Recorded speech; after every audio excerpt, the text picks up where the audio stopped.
and welcome to the Energy Mixx Radio Show. I'm your host, Kym Bolado.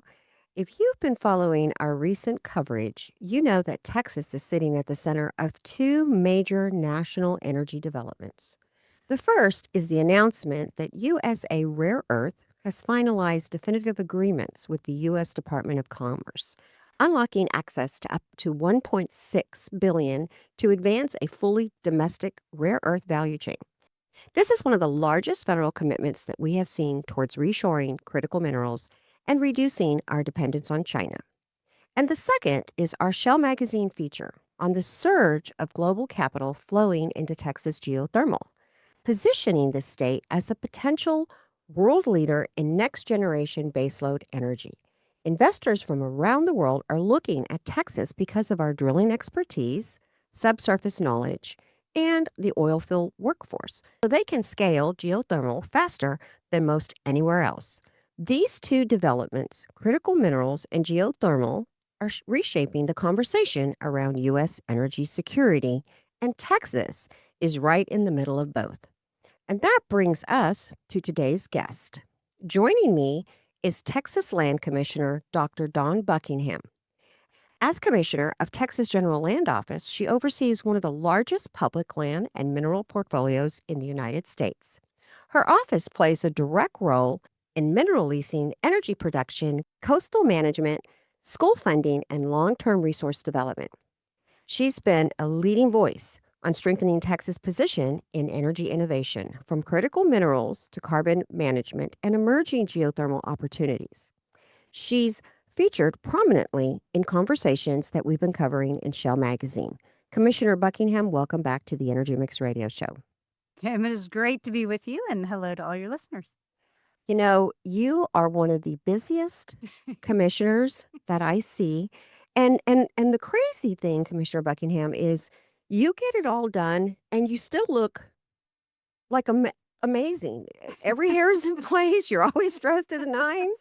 You do not look stressed. You do not look tired. You always look just beautiful, put together, non-stressed, and yet you have one of the biggest jobs in Texas. No joke. I love what I do, and I have a great team, so that helps. It shows, and it works well with you. It does.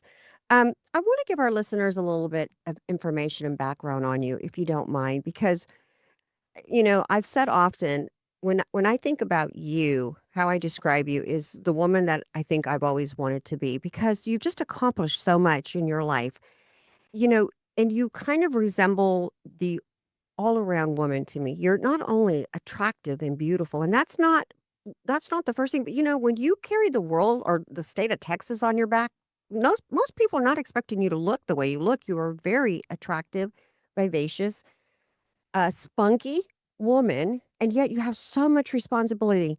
And that's just what you're doing right now. There's a whole other backside to you too. As you're an MD, this is not an easy thing to accomplish. So this is why I say I give you such credit from a female to a female. You are somebody, if I could come back, God ask, what do you want to be? I want to be Dawn Buckingham when I come back. Dr. Dawn Buckingham. I want to be you. So tell us a little bit about your background, your family a little bit, if you don't mind, before we jump into the show. Well, thanks so much for that opportunity. I'm blessed. My husband of 35 years. So we met when we were 19. Go figure. Actually, I take that back. We met when we were 3. And I'm got both of our adult children are in medical school. In fact, my oldest just graduated, and then our youngest, who's my itty bitty baby boy, he's now a 6'3", 225-pound Division I pitcher, who's now in medical school. You know, I'm proud of my babies. So looks like they're going to follow mom and dad's path. Of course, my husband's a physician as well. But you know, I'm from a 9th generation Texas family. I eat, sleep, and breathe Texas. But I grew up, you know, pretty economically disadvantaged. You know, we had a farm. My parents divorced when I was in elementary school. Everything I've ever had to do, I've had to struggle and honestly strive and kind of take. You know, my whole life I was dyslexic, and this was before dyslexia was really recognized in our schools, and probably a little ADD as well, which kind of helps me in my current job because we do so many different things. But I was just always that kid who was striving, pushing, fighting bullies, because I didn't ever like to see anyone bullied. So it was just kind of how I grew up. And then when I graduated high school, didn't have money for college. So I had the opportunity to live at home and work 2 jobs and put myself through college because I was debt averse from the beginning. So, but I do love this job because really, I feel like what I'm doing is protecting and defending the Texas that I know and love every single day and bringing solutions for the future. You are inspiring. And I think for younger women, they're so confused which route to go. And if you're traditional, I see you as definitely a person of interest that young women should look towards if you're looking for medical, what to do when you grow up, and or political office. There's just a lot that you do and you encompass, and it shows. And yet you are such a truly genuine, sweet person too. I see that in you as well, and I'm like, okay, there's got to be something. I don't know what it is because I can't find it, but you are just an amazing person. So keep doing what you're doing on behalf of Texas. Thank you. Let's get into the show. Commissioner, the USA rare earth announcement up to 1.6 billion in federal support. This is a major milestone for us. From your perspective at the General Land Office, how strategically important is Texas in building out a fully domestic rare earth supply chain? And if you don't mind, back up a little bit just for the listeners who are not familiar with how important is this and why? Well, there's a reason we have a lone star on our flag. I think we lead our country. I think our country leads the world. So I think Texas leads the world. And there is no doubt that China started playing games with rare earth minerals in the last year. There are 17. Our deposit in West Texas has 15 of them. The big problem was the processing of that. So when I first took office, I had people telling me, oh, you should send that ore to China so they can process it. And I said, absolutely not. We will not be sending anything to China. But because of their world domination, we are actually going to break their monopoly. So we are key to the whole world. And these rare earth minerals become very special magnets. They enable jets to fly. They're important for technology. They're essential. There's a bunch of them in your cell phone that you carry every day. So they are really key. So we are busting China's monopoly. We actually, in the last 24 hours, just announced USA Rare Earth is up to $3.5 billion in funding from privately raised to governmental help. Some of them, some projects, some of them just direct gifts. But we are going. We are going to be mined to magnets, hopefully in the next 1 to 2 years, rapidly accelerating that timeline, and it is going to be transformational. And the General Land Office is the one who is responsible for regulating all of this, kind of like the Railroad Commission is responsible for mostly oil and gas. It does bleed into yours, but this is all your baby to watch, manage, and take It's care of. our land. It's our land and our property. And I remind people, it wasn't too long ago the General Land Office was trying to sell this land for less than $100 an acre, minerals included, because there weren't any, quote, minerals like we understood them Yeah. that were there at the time. And so I just remind people there is a reason that we have 13 million acres. There is a reason that we should keep it, that we should strategically grow it, that we should maintain control of these properties because the economic boom for the future and this also funds public education. So we think this is going to be worth billions of dollars. We think it's a 100-year deposit, over 100 million tons of ore. It's going to be unbelievable, and it also helps your property taxes as well, hopefully. Well, I want you to explain that because I'm not sure what specifically that is, but I do know when you mention the schools for the listeners. So the critical minerals are a lot of things, but say you're an EV driver, you love EVs, you support EVs, you need these rare minerals, these critical minerals, our cell phones, our laptops, almost everything that we are using in some way requires these minerals. And China has always had the monopoly over it. And now, with the General Land Office overseeing it, you at the helm, this is changing, as you said. But the listeners, for them to understand, not only do we need this path forward to secure our energy dominance here for ourselves and national security, what else, when you receive this funds and this money from all these different areas that you regulate, where does it go? Right. So I'm going to backtrack a little further to 1836. We won our independence as a sovereign nation, and the Republic of Texas founded the General Land Office to be the keepers of maps, guardians of Texas history. But what was really transformational is the steward to our unowned lands, because as we transitioned from a sovereign nation to a state, which we're the only sovereign nation to transition to a state, everybody else was a territory. And I like to call them that when we go to the National Trust Land Conference. They love that a lot. But we retained our unowned land. So today that's 13 million acres, and the revenue was set aside to fund education. So today, the Permanent School Fund is a $60 billion fund. It is fed off of the revenue from our state lands, and of course, is a trust fund, oldest, largest sovereign wealth fund for education in the entire country. That's invested. It generates about $21 million a day for education. So that fund grows. And the more that we can fund education from that, the less each of your listeners has to pay in their property taxes. Because if you look at your property tax bill, the largest part of that bill is what you're paying to your school district. That's correct.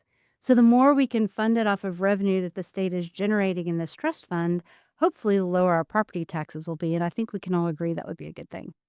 Absolutely. Well, it's not just the schools, Commissioner Buckingham. I personally have seen you give out thousands and thousands of dollars in checks to small municipalities, especially like on the coast. I also understand that the General Land Office is going to areas that were hit by Hurricane Harvey and Hannah and pulling out the pier and the beams that were left from private docks that were not able to rebuild again.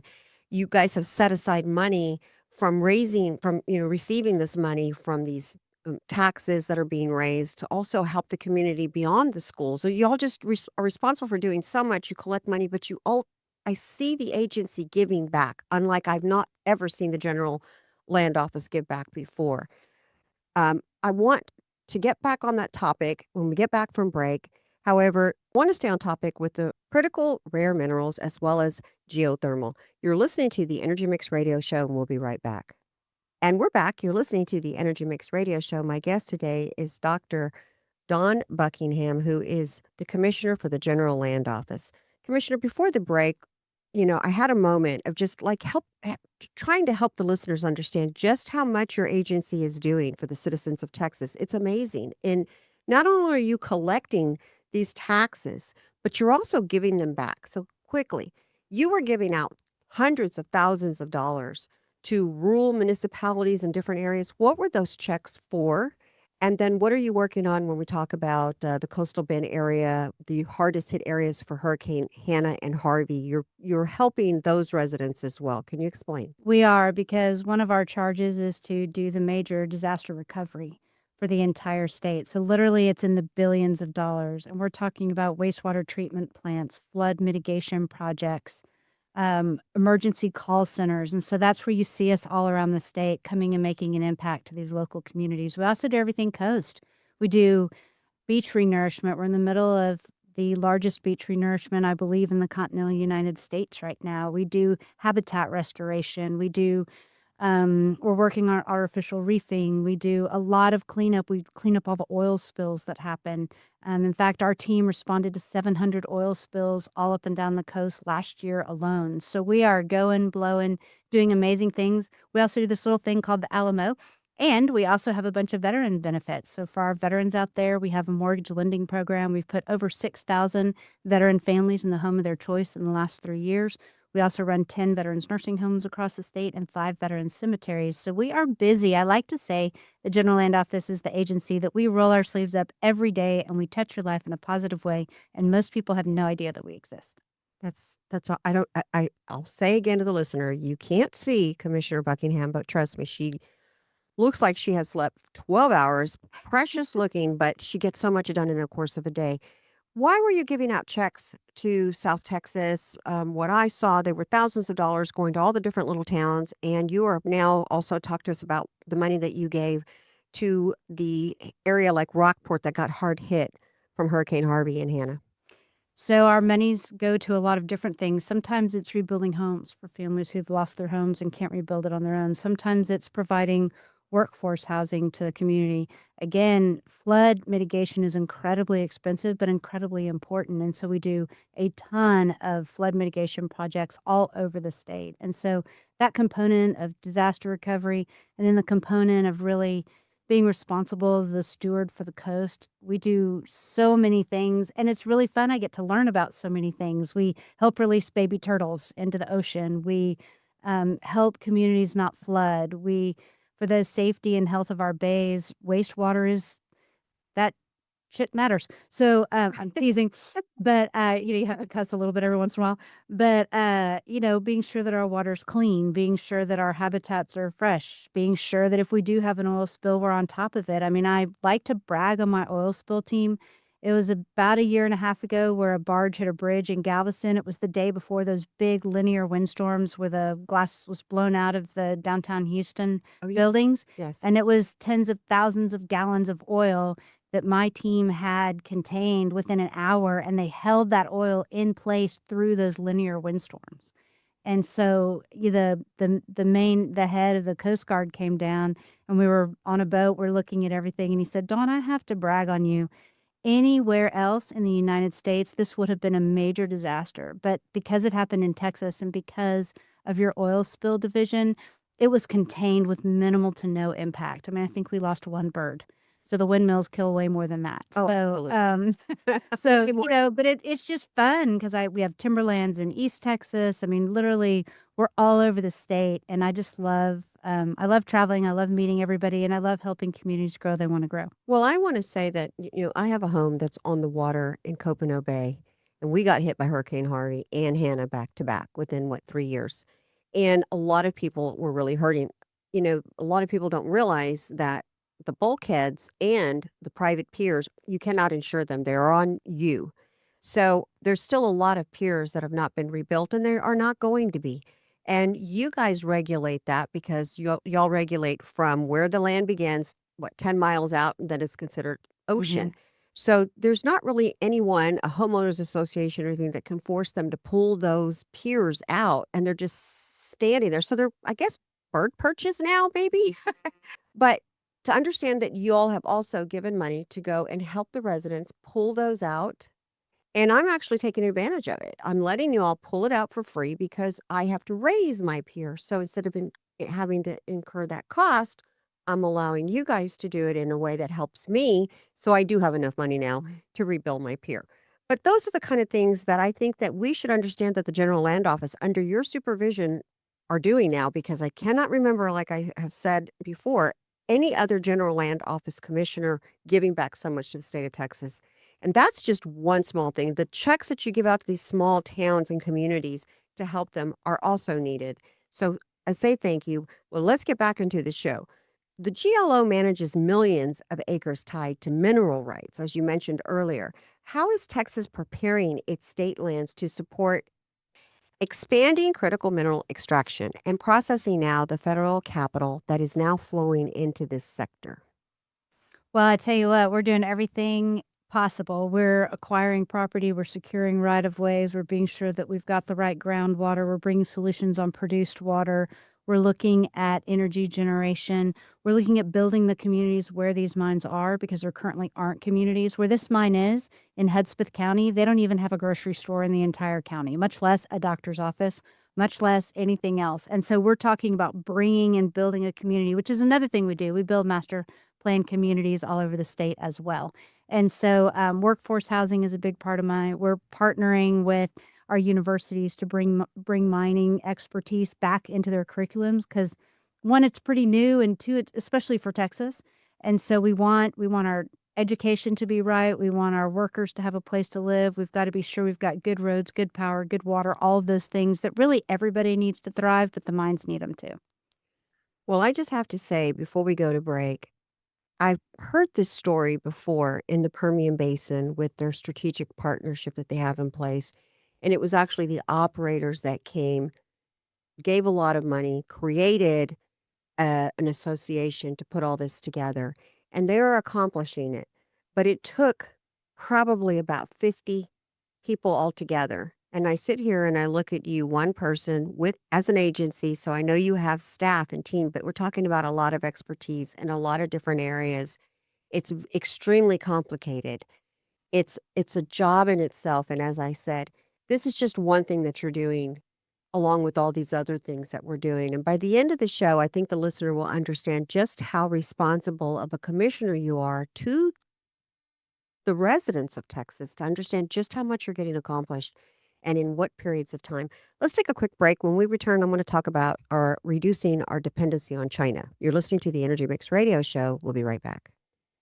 And we're back. You're listening to the Energy Mixx Radio Show. My guest today is Commissioner Don Buckingham with the General Land Office.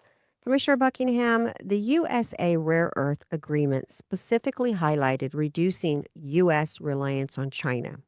Our president, President Trump, talks about how important this is as well.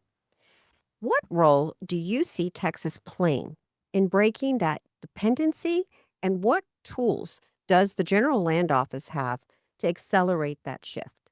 Well, first of all, thank you to the Trump administration because they've been incredibly supportive. So without them, we would be years, if not decades, behind where we are today.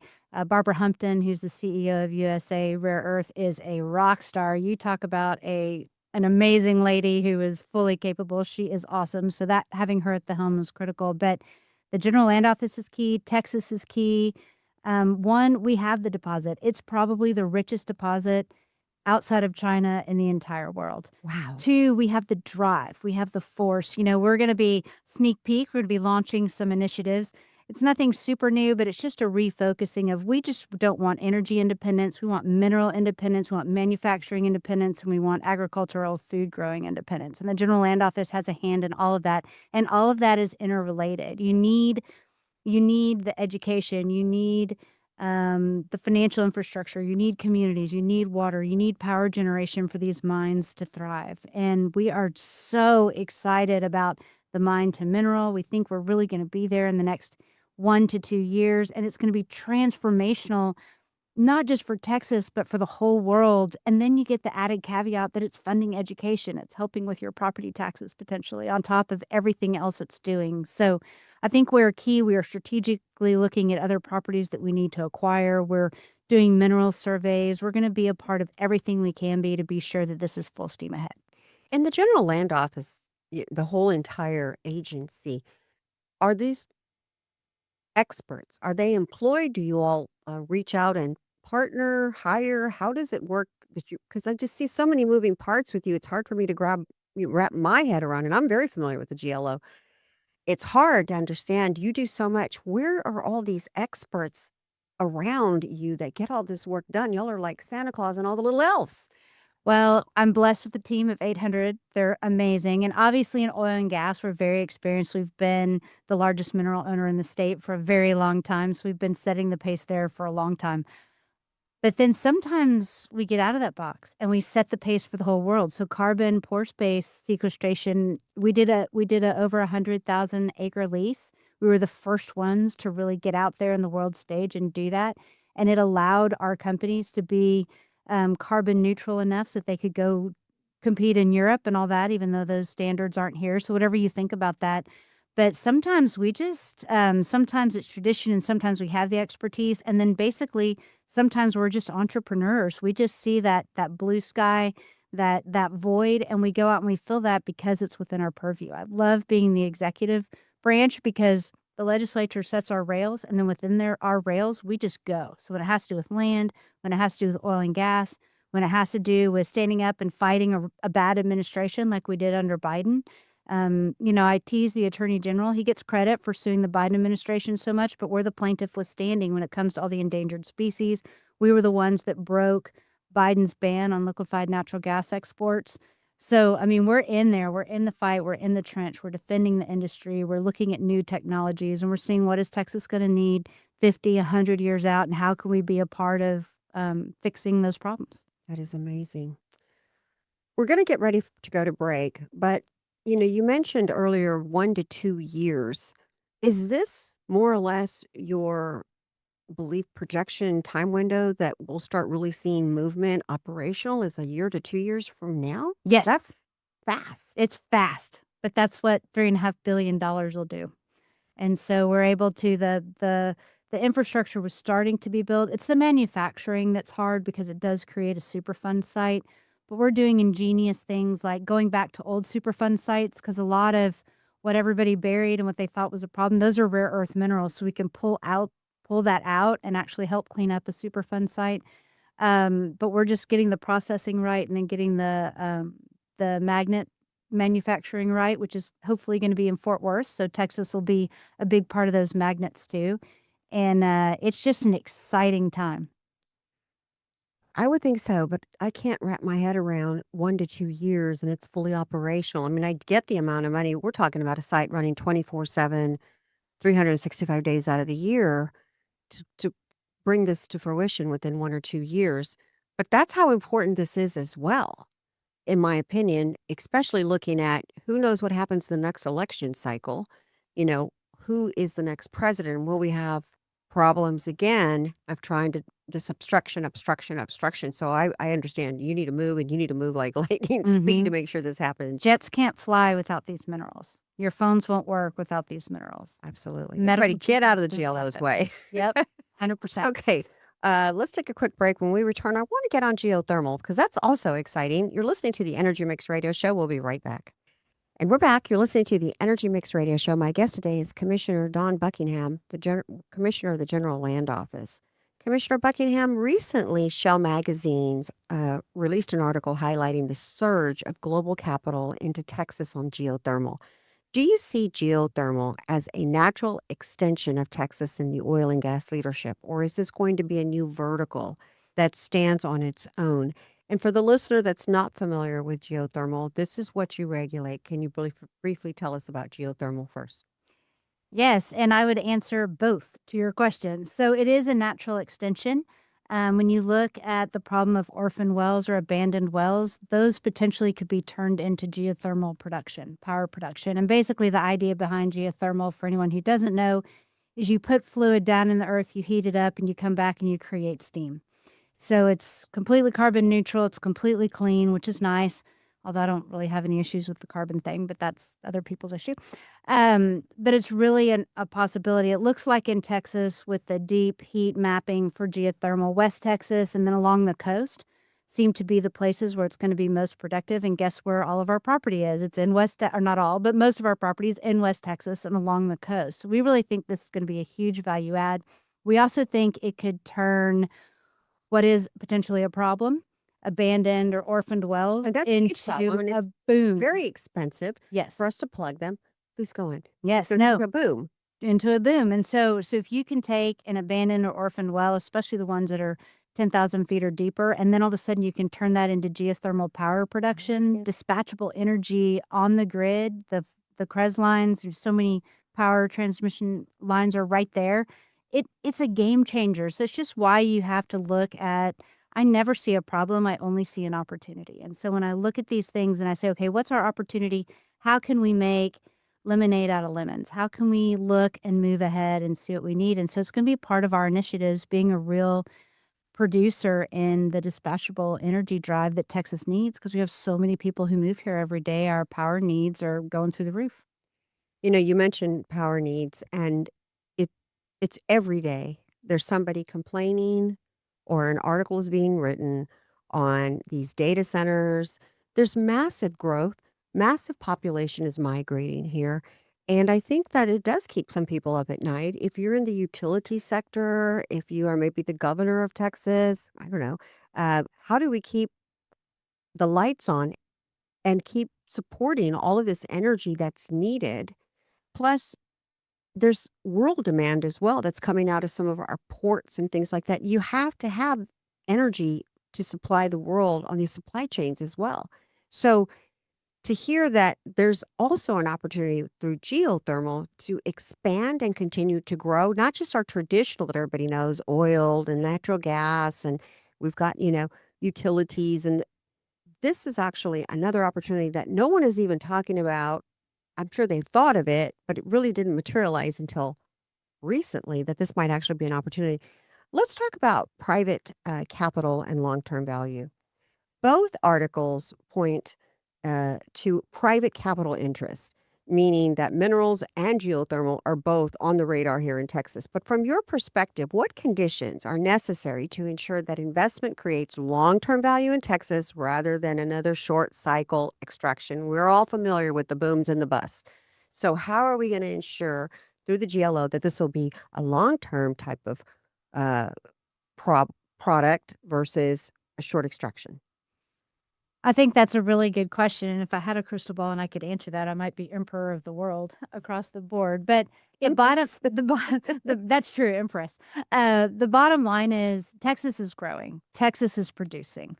We are only going to get bigger and better and faster, and so I think that's the longevity we need. And then we just need to be honest about where there are issues or where we need to fill a gap. We need to fill a gap, and then we need elected officials who have the cojones to look out and do the right thing for 50 and 100 years down the road and not just do a quick fix or something, based on something other than what's better for the Texas in the long term. And I think Texas has done that. The Texas miracle, I mean, we have shown low regulation, business-friendly environment, we do great, but we need to maintain that, and we can't have that mission drift. Human beings general, they start off doing one thing and they kind of drift on occasion. So I just like to be sure that Texas is staying focused, that we're being realistic about what we need. There's almost 2,000 people a day who move here.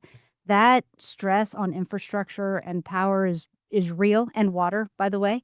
And so we need to be looking out and figuring out ways to tackle those issues. Water is definitely a big problem, which I don't even want to try to tackle that one. It is so volatile. But this long-term solutions instead of the bust and the boom cycles that typically the energy industry goes through, is there anything within your agency that can actually be written into contractual law that requires this to continue? Because I have to tell you, I've told you a long time ago, I really like geothermal. It's zero carbon. We should be looking at these things because there's people out there that really think that climate change is real. I'm not saying it's not or is, but that we really need to be moving in this direction. And we are then. If we can explore these options, we're actually doing this responsibly. So I like to see this continue. Is that plan? Do you have plans for that too, to try to write long term that these things continue? Or, and maybe, I don't know, is it that once you begin it, it automatically it stays like these potential abandoned wells you mentioned on the Gulf Coast? Once you begin processing those, do they stay or can another general land office in the future, possibly when you move in another office, can they come in and just pull the plug on this? Because these are things that I think we need. Well, I think you bring up a really good point that a lot of people don't know. If you got, let's just project out an activist Democrat in this role, the state has an out in every contract we have, and they could theoretically shut down drilling on the majority of the minerals in the entire state That is in the not, blink of an eye.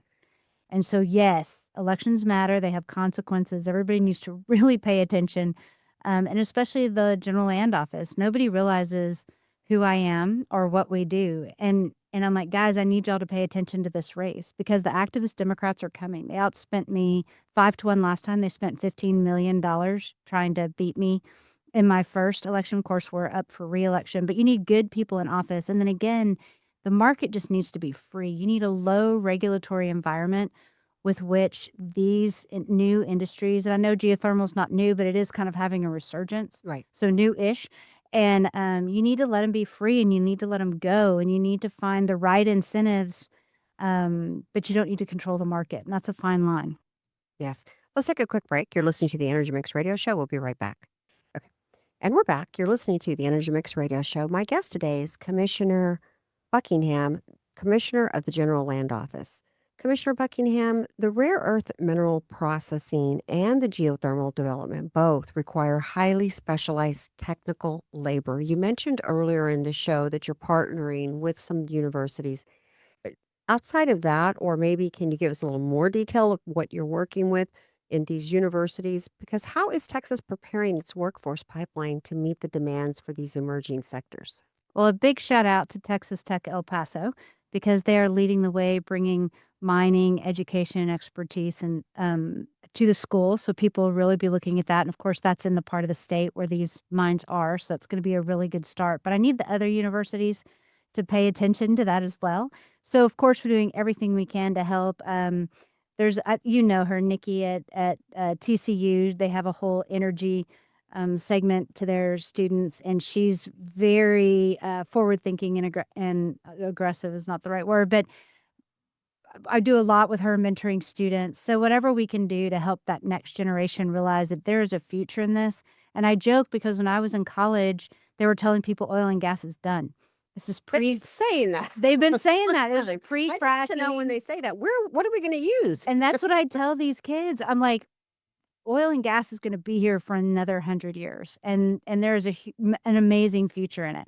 There's also developing technologies that we need to pay attention to and develop as well. And so just being a part of everything we can, wherever we can be, just to get the word out, get our kids excited about this, let the market know that it exists, and then whatever we need to do to get those dispatchable energy entities built.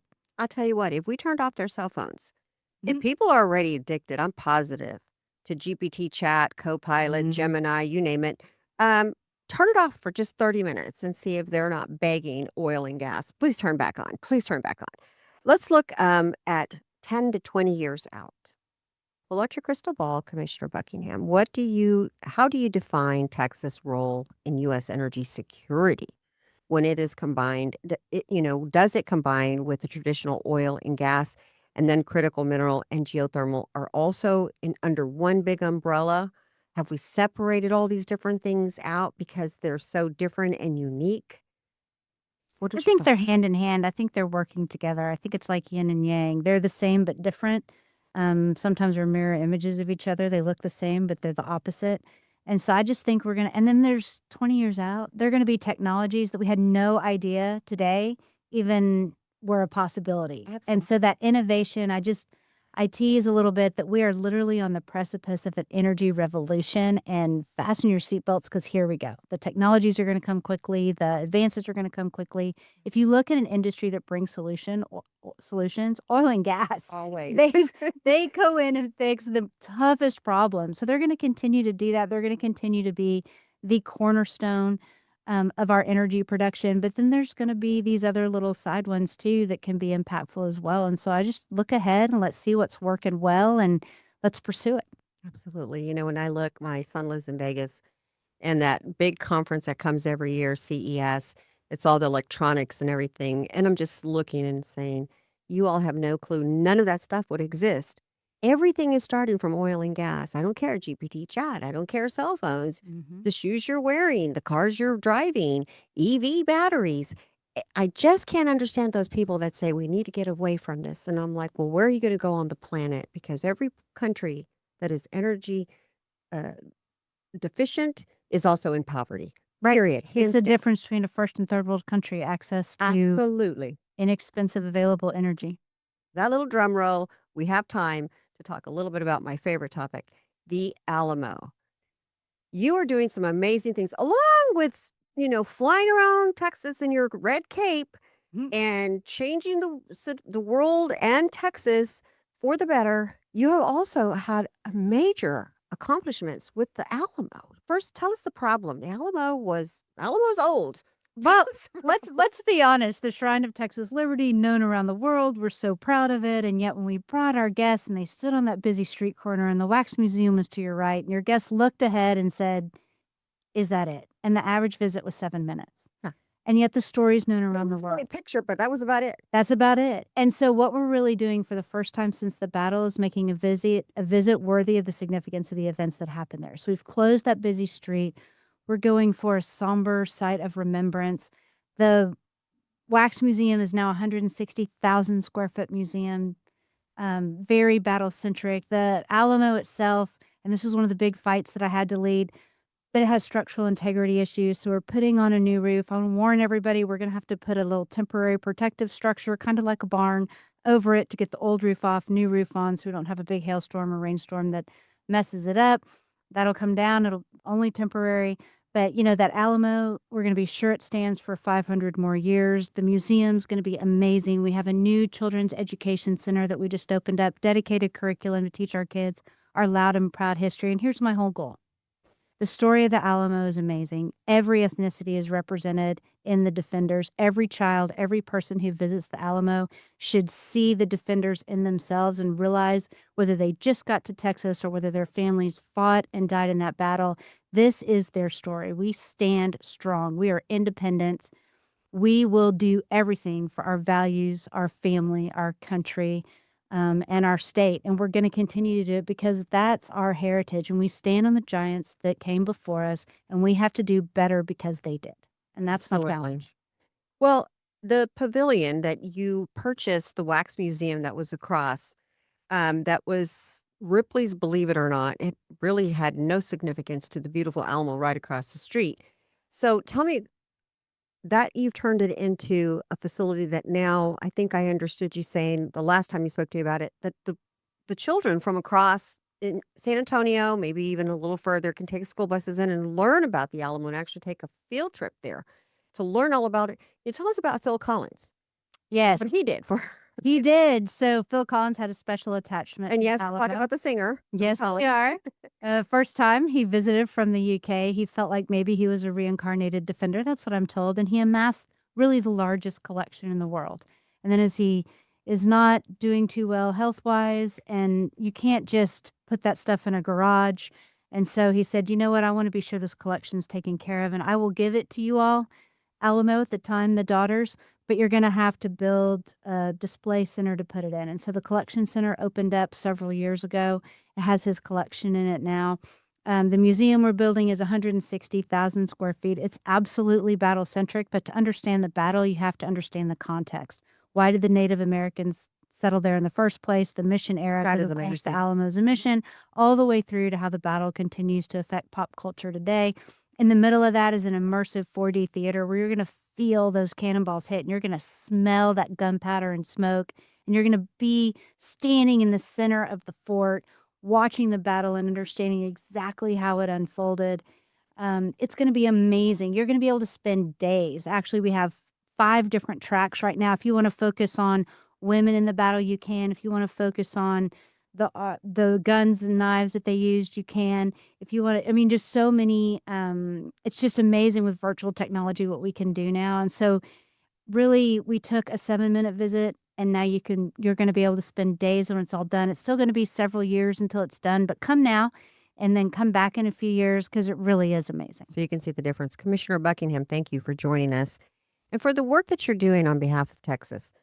You know, these aren't just industry trends, they're foundational issues shaping America's energy independence, industrial competitiveness, and national security. So we appreciate your insights. I look forward to having you come back, continue this conversation. Of course, we want to stay in touch on the Alamo as well. But thank you so much for everything you're doing for the state of Texas. We I appreciate appreciate you. all you do as well. Thank you so much for having me on.